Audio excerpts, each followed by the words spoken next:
नमस्कार, मैं हूं आपके साथ मयंक। आज 16 तारीख है। पिछले 12 घंटों के अंदर अमेरिका, ईरान और इजराइल से जुड़े सारे अपडेट्स मैं आपको बताऊंगा।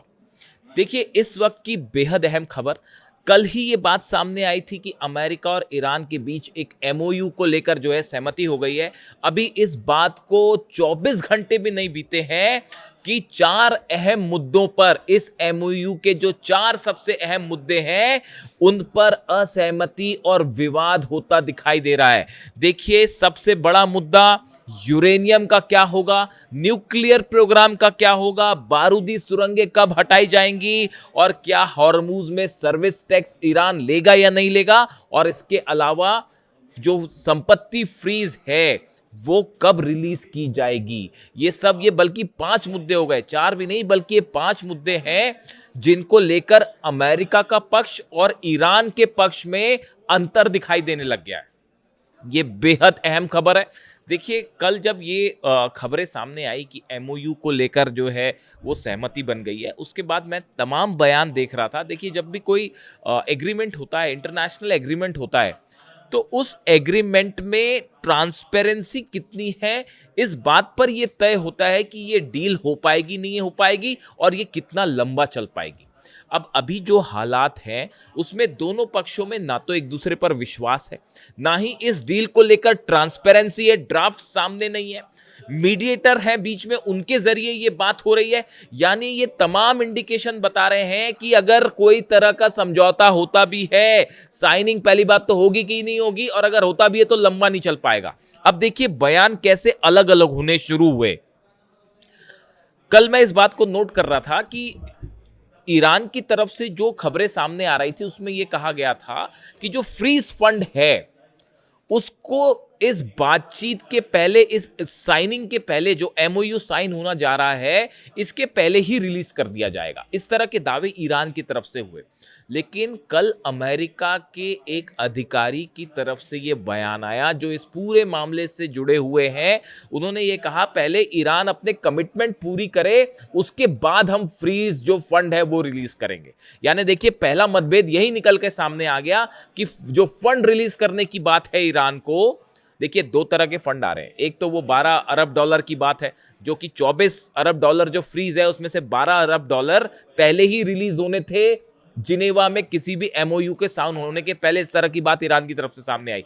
अमेरिका के अधिकारी का यह कहना है कि यह तब तक रिलीज नहीं होगा जब तक ईरान अपने कमिटमेंट पूरे ना करे। यानी अब ये क्या कमिटमेंट है, और यहीं पे पहली बात जो है, देखिए मतभेद सामने आने शुरू हो गए। दूसरी बात, डोनाल्ड ट्रंप का कल बयान आया कि न्यूक्लियर मुद्दे पर ईरान के साथ बातचीत जारी है। यह बयान था डोनाल्ड ट्रंप का कि ईरान से परमाणु मुद्दे पर बातचीत जारी है।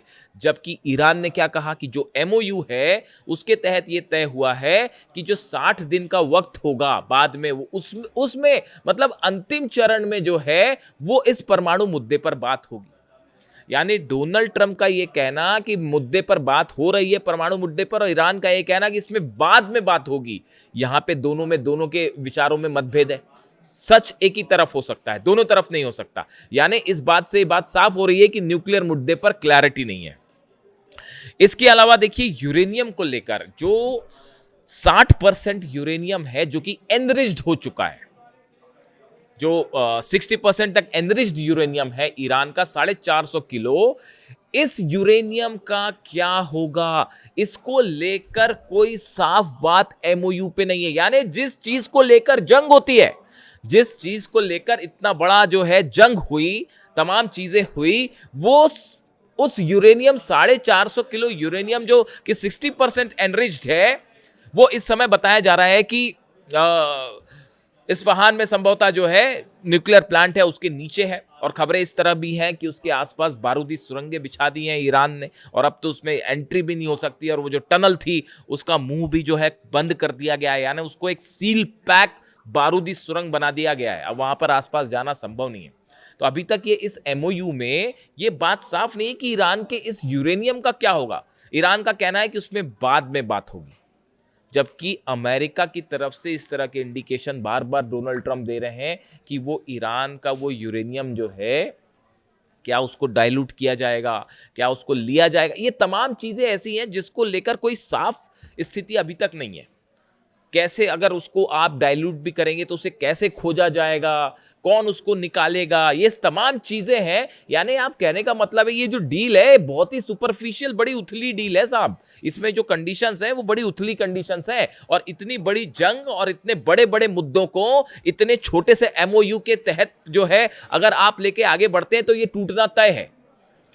अभी वो नेतन्याहू और बेनगविर की तो बात ही नहीं हो रही, वो इजराइल के हमलों की अलग से बात करते हैं।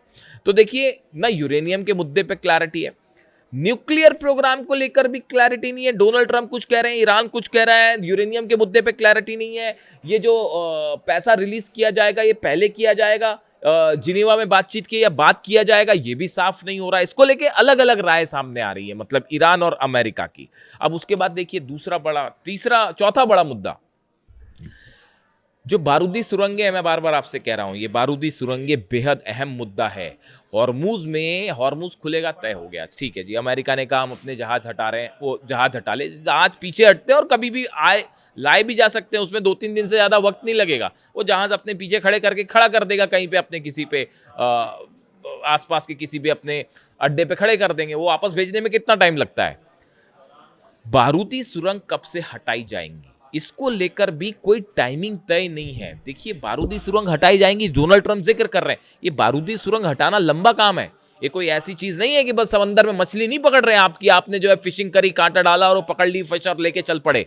साहब बारूदी सुरंग हटाना वहां से एक लॉन्ग प्रोसेस होगा, कम से कम मेरी समझ के मुताबिक 6 महीने लगेंगे इसको। अगर प्रॉपर तरीके से सब बारूदी सुरंगें हटाई जाएंगी 6 महीने लगेंगे। ये प्रोसेस कब शुरू होगी?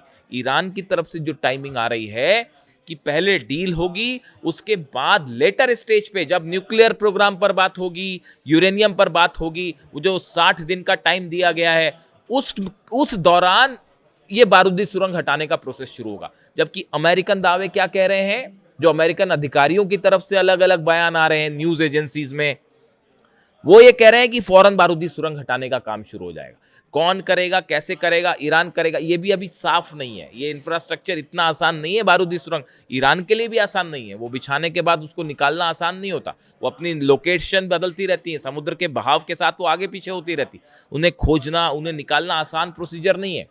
तो वो भी तय नहीं है, ना प्रोसेस तय है, कब निकाला जाएगा ये भी तय नहीं है। कहने का मतलब ये है कि ये जो डील है साहब, ये बहुत ही ज़्यादा अभी सुपरफिशियल लेवल पे है, इसमें कुछ भी पुख्ता नहीं है, और ये कब इधर उधर हो जाए कोई भरोसा नहीं है।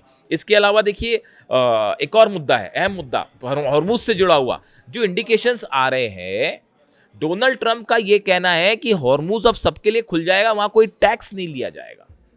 जबकि ईरान की तरफ से जो वर्जन सामने आ रहे हैं उसमें यह कहा जा रहा है कि एक सर्विस टैक्स ईरान वहां से वसूल करेगा। ये ऐसे तमाम मुद्दे हैं, 5 बड़े मुद्दे जो सबसे अहम मुद्दे हैं, उनको लेकर ही साफ साफ क्लैरिटी इस डील में नहीं है।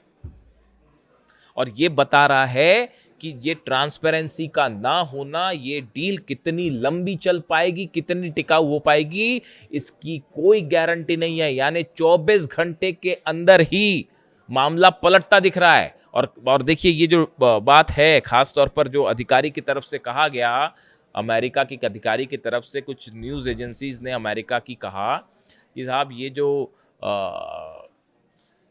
पैसे देने वाली बात है, फ्रीज संपत्ति देने वाली बात है, ये पहले रिलीज की जाएगी या बाद में रिलीज की जाएगी, अभी इसको लेकर भी जो है वो मामला खटपट में है। यानी ये तो बड़ी बेसिक बातें थी जिसमें क्लैरिटी होनी चाहिए। फिर चर्चा किस बात की, फिर डील किस बात की, फिर एमओयू किस बात का, जिसमें अंडरस्टैंडिंग ही नहीं है, फिर वो काय का एमओयू, उसको फिर मेमोरेंडम ऑफ मिसअंडरस्टैंडिंग कहना चाहिए अंडरस्टैंडिंग की जगह। तो देखिए बड़ी बेसिक बातें हैं, इसको मैं कल माइन्यूटली फॉलो कर रहा था कि कौन क्या बयान देता है। इस सबके सब बयानों में अंतर्द्वंद है, अलग अलग बयान है ये, इसलिए ये बता रहा है कि मामला कोई ज़्यादा मजबूत मामला नहीं है। अब दूसरी तरफ आप इजराइल की हालत देखिए, नबातिये में हमला हुआ है, अल्फॉक में हमला हुआ है, कफ्र में हल्का हुआ है, जंतार में हमला हुआ है, मरकबा में, खियाम में बमबारी की है इजराइल की सेना ने। इजराइल की तरफ से साफ कह दिया गया है कि दक्षिण लेबनान में जो हमारा ऑपरेशन है वो चलता रहेगा, ये बात इजराइल की तरफ से कही गई। इजराइल का ये भी कहना है कि जो ज़मीन हमने कब्जा कर रखी है, चाहे वो सीरिया में हो चाहे लेबनान में हो, हम उस ज़मीन को वापस नहीं देंगे। बेन ग्विर जो मंत्री हैं उन्होंने कहा है कि ट्रंप अपना डील करते रहे। इसराइल के जो मंत्री हैं बेन ग्विर, उनकी तरफ से बयान आया है कि ट्रंप अपना जो फैसले लेते हैं वो हमारे ऊपर बाध्य नहीं है, हम कोई बनाना रिपब्लिक नहीं है, हम आपकी बात नहीं मानेंगे। तो इसराइल ने सीधा सीधा ट्रंप की बात मानने से मना कर दिया है। बेनी गेट्स जो हैं इसराइल के प्रमुख राजनेता और सैन्य जनरल हैं, वह इसराइल के नेशनल यूनिटी पार्टी के अध्यक्ष और देश की राजनीति में प्रमुख सुरक्षा विशेषज्ञ और राजनेता माने जाते हैं। उनकी तरफ से भी यही बात कह दी गई है कि किसी भी सूरत में जो है वो इसराइल को पीछे नहीं हटना चाहिए, खासतौर पर लेबनान से, और हिजबुल्लाह पर जो हमले हैं वो नहीं रुकने चाहिए, वो जारी रहने चाहिए। यानी हालात ये है कि सबसे अहम मुद्दा है लेबनान का, कि लेबनान पर हमले रुकने चाहिए। ये इस मेमोरेंडम ऑफ अंडरस्टैंडिंग एमओयू का हिस्सा है, ये इस डील का हिस्सा है, और ये ईरान की तरफ से बेसिक शर्त है कि आपको लेबनान पर हमले रोकने पड़ेंगे। लेकिन ईरान के इन तमाम बातों के बावजूद, अमेरिका के साथ इन समझौते के बावजूद, इजराइल जो है वो अभी इसको मानने को तैयार नहीं है। और आप खुद सोचिए, जिस दिन चाहे नेतन्याहू बेरूत पर हमला कर दें और वो एमओयू खत्म, तो क्या ट्रंप इजराइल को राजी करवा पाएंगे? अभी तो हालात ऐसे नहीं दिख रहे। जो तेवर नेतन्याहू के हैं वो फिलहाल ऐसे नहीं दिख रहे। खबरें तो यहाँ भी है कि ग्लाइफोसे केमिकल जो है उसका भी इस्तेमाल किया है। एक केमिकल है जिसका इस्तेमाल इजराइल की सेना लेबनान में कर रही है, दक्षिणी लेबनान में किया गया है, जिससे पूरे की पूरी ज़मीन जो है वो बंजर हो जाती है, वहाँ फसल नहीं उग पाती। तो ये तो बड़ा हीनियस क्राइम है, किसी देश की आप ज़मीन पे जो है वो केमिकल वेपन्स का इस्तेमाल कर रहे हो। इजराइल वो भी करने में डटा हुआ है। इस तरह की खबरें आ रही हैं सोर्सेस से कि इसका इस्तेमाल हो रहा है ग्लाइफोसे केमिकल जो है इसका इस्तेमाल किया जा रहा है। यानी आप देखिए हालात ये हैं कि अच्छा, इसके अलावा एक बात और है, एक बात अहम बात ये भी है कि क्या अमेरिका वाकई किसी तरह का समझौता चाहता है? देखिए बड़ी सारी चीजें हैं। एक तो चुनाव आ रहे हैं, डोनाल्ड ट्रंप का मकसद ये है किसी तरह चुनाव के दौरान ये जो अंतर्राष्ट्रीय तेल की कीमतें हैं ये कम हो जाएं, जो आर्थिक समस्याएं हैं ये दूर हो जाएं। इन्हीं के चलते ही अचानक आपने देखा होगा कि 5 से 6 शर्तें जो मुख्य रूप से सामने आई थी पहले, उसमें एक आ गया कि साहब अमेरिका ने ये सब मान लिया है, ट्रंप सब झुक गए, सब मान लिया ट्रंप ने। मतलब वो कंपनसेशन भी दे रहे हैं, $300 अरब भी दे रहे हैं, $12 अरब का जो फ्रीज संपत्ति है वो भी रिलीज की जा रही है, ब्लॉकेड भी हटा रहे हैं। तो अचानक डोनाल्ड ट्रंप का ये हृदय परिवर्तन कैसे हो गया? क्या ये सिर्फ इसलिए है कि अभी चुनाव पहले निकल जाए और बड़ी साधारण सी बात है कि न्यूक्लियर मुद्दे पर जो है आगे चल के फिर हमला कर दिया जाए, यानी चुनाव मिड टर्म पोल्स भी जीत लिए जाएं और उसके बाद फिर हमला करके जो है वो शुरू कर दिया जाए मामला? क्या इस तरह का कोई प्लान है? बात नंबर 1। बात नंबर 2, इजराइल क्या इसका हिस्सा होगा? कतई नहीं होगा। तो ऐसी सूरत में डील कैसे हो सकती है? देखिए, शतुरमुर्ग बनने का कोई मतलब नहीं है कि आप रेत में जो है वो अपना सिर डाल दीजिए और कहिए जी बहुत अच्छी डील हो रही है। इस डील में आप इंटरनेशनल एक्सपर्ट्स को मान के चलिए, उनकी बातों को मान के चलिए, जो जानते हैं ऐसी डील्स के बारे में। सबका यही कहना है कि इस डील में कुछ भी ट्रांसपेरेंट नहीं है, इसमें कुछ भी विश्वास करने लायक फिलहाल नहीं है, और ये डील लंबी टिकेगी या नहीं टिकेगी इसके बारे में कोई गारंटी नहीं है। वर्ल्ड कप खत्म होगा, फुटबॉल, उसके बाद क्या हमले हो जाएंगे नहीं हो जाएंगे कोई गारंटी नहीं है। मिड टर्म पोल्स खत्म होंगे डोनाल्ड ट्रंप के, अगर वो फिर से बहुमत हासिल कर लेते हैं उसके बाद क्या फिर से हमले हो जाएंगे? बिल्कुल कुछ भी नहीं कहा जा सकता। क्या इजराइल बीच में हमला कर देगा? इजराइल का जब मन करेगा तब बेरूत पे हमला कर देगा और उसके बाद फिर क्या होगा? डील टूट जाएगी। खबरें तो ये भी हैं इस तरह की कि कई फॉल्स फ्लैग ऑपरेशन भी हो सकते हैं। बहुत ही ऐसा दौर है ये जिसमें किसी बात पर विश्वास नहीं किया जा सकता साहब, और वो हो ना जाए तब तक। फॉल्स फ्लैग ऑपरेशन का मतलब है पता चला इजराइल के अंदर ही कोई धमाका हो गया और ये कह दिया जाए कि तो ईरान ने कर दिया या हिजबुल्लाह ने कर दिया। कुछ भी हो सकता है साहब, कुछ भी हो सकता है। इतनी वोलेटाइल सिचुएशन है, बारूद के ढेर पर बैठा हुआ पूरा मिडिल ईस्ट, और जहां किसी की बात पर कोई विश्वास नहीं किया जा सकता। हकीकत सिर्फ ये है, जिस शख्स की बात पर विश्वास किया जा सकता था वो सिर्फ एक शख्स थे जो कि इस समय अब हमारे बीच नहीं है, वो थे ईरान के सुप्रीम लीडर। और इसीलिए मैं बार बार उनकी बात करता हूं। इस पूरी काजल की कोठरी है साहब, इसमें कोई भी आदमी जो है वो सफेद नहीं है। सिर्फ एक शख्स थे ऐसे, ईरान के सुप्रीम लीडर अली खामनेई साहब, जिनकी बातों में विश्वास किया जा सकता था, जो कहते थे वही करते थे। इसीलिए मैंने वीडियो बनाया था कि ईमान के सच्चे और जुबान के पक्के। इसीलिए अली खामेनी साहब बाकी इन नेताओं से बिल्कुल अलग थे। वो पॉलिटिशियन नहीं थे और उनकी तुलना आज के दौर में, मैं कभी कभी सोचता हूं कि आज के दौर में अगर आप पिछले 100 साल की बात करें तो अगर मुझे रेट करना होगा तो सबसे बड़े नेताओं में, सबसे प्रभावशाली नेताओं में गिनती करूंगा मैं अली खामेनी साहब की। और ये कहने में मुझे कोई झिझक नहीं है। डंके की चोट पे बात कहने की हिम्मत रखता हूं। अली खामेनी साहब ने हमेशा वो कहा, जो कहा वही हमेशा किया। कभी ऐसा नहीं हुआ कि सुबह कुछ, दोपहर कुछ, रात को कुछ। आप देखिए क्या हो रहा है आपके सामने। किस पे विश्वास कर सकते हैं आप बताइए? डोनाल्ड ट्रंप पे विश्वास करेंगे, अमेरिका पर विश्वास करेंगे, नेतन्याहू पर विश्वास करेंगे, इजराइल की बातों पर विश्वास करेंगे? किसकी बातों पर विश्वास करेंगे आप? ईरान की जनता भी कई बातों से नाराज है। इसको आप, जो सच है वो है। ईरान में देखिए लगातार प्रोटेस्ट है। वो जनता इस बात को स्वीकार ही नहीं कर पा रही है कि ईरान ने डील करना चाहिए।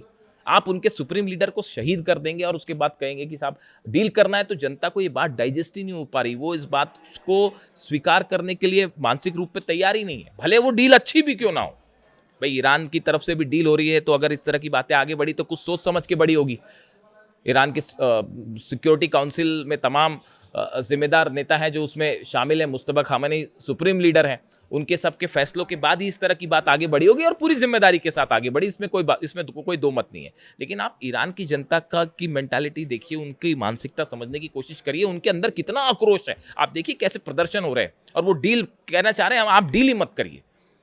अच्छी हो फिर भी मत करिए, ईरान के फायदे की हो फिर भी डील मत करिए, क्योंकि उनके अंदर आक्रोश है। 168 बच्चियों का खून करने वालों से कैसे डील की जाए? जो आर्मी के, एयरफोर्स के जितने शहीद कमांडर्स थे, उनको याद करके वो डील नहीं करना चाह रहे। सुप्रीम लीडर का जो खून बहाते हैं, उनके साथ क्या डील की जाए, ये कहना है ईरान की जनता का। आप समझिए उनकी नब्ज समझिए, उनके दिल के दर्द को समझिए, जो ईरान के दिल का दर्द। ईरान डरता नहीं किसी से साहब। जंग होगी तो होगी और लड़ेंगे जितने साल लड़ना है, लड़ने को तैयार है वो।